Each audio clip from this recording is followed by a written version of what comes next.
Hi, welcome to Manik kitchen. ఈరోజు మనం ఎంతో రుచికరమైన రసమలై ఎలా తయారు చేసుకోవాలో తెలుసుకుందాం. రసమలైకి కావలసిన పదార్థాలు: పాలు, బాదాం, జీడిపప్పు, పంచదార. ముందుగా 1 లీటర్ పాలను తీసుకొని బాయిల్ అయ్యేంత వరకు మరిగించాలి.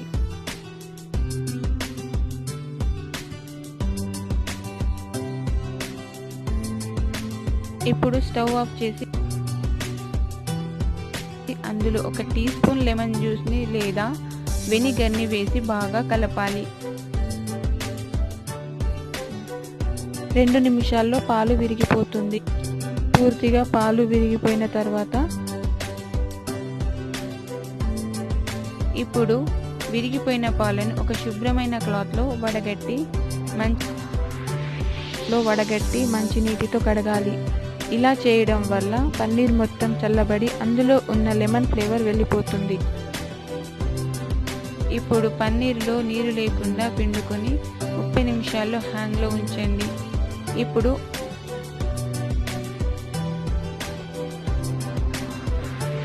ఒక బౌల్లో 1 లీటర్ పాలను తీసుకొని లో ఫ్లేమ్లో పాలు చిక్కపడేంత వరకు మరిగించాలి. ఇప్పుడు స్టవ్ ఆఫ్ చేసి మరిగించిన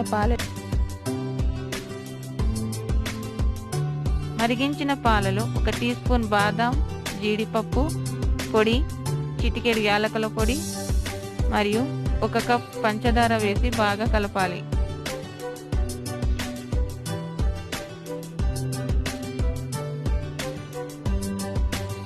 ఒక చిన్న గిన్నెలో కొద్దిగా పాలు తీసుకొని అందులో సాఫ్రాన్ లేదా ఎల్లో ఫుడ్ కలర్ని కలిపి ఈ మిశ్రమాన్ని అందులో కలిపివేయాలి.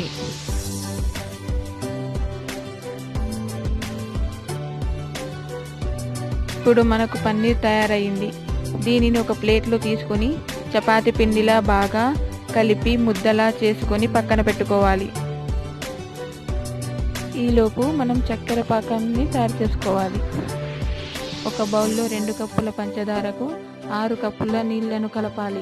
తర్వాత స్టవ్ని మీడియం ఫ్లేమ్లో పెట్టుకొని షుగర్ కరిగించేంత వరకు మరిగించాలి.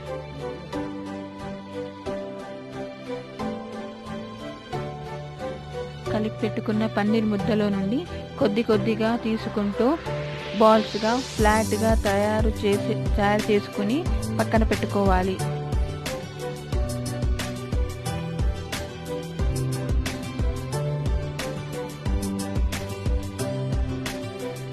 ఇప్పుడు మరుగుతున్న పంచదార పాకంలో పన్నీర్ బాల్స్ని వేసి 20 నుండి 30 నిమిషాల వరకు మరిగించాలి.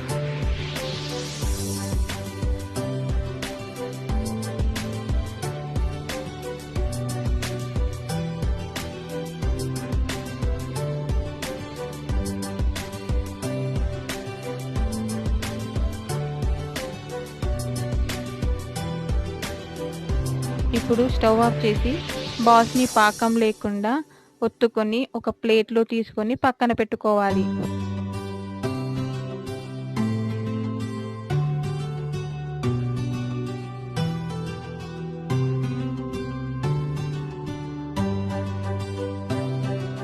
బాదాం, జీడిపప్పు ముక్కలుగా చేసి పాలలో వేసి కలపాలి. మనం ముందుగా తయారు చేసుకున్న పన్నీర్ బాల్స్ను ఒక్కొక్కటిగా అందులో వేయాలి. ఇప్పుడు ఈ బౌల్ని మూత పెట్టి 6 నుండి 8 గంటల వరకు ఫ్రిడ్జ్లో ఉంచాలి.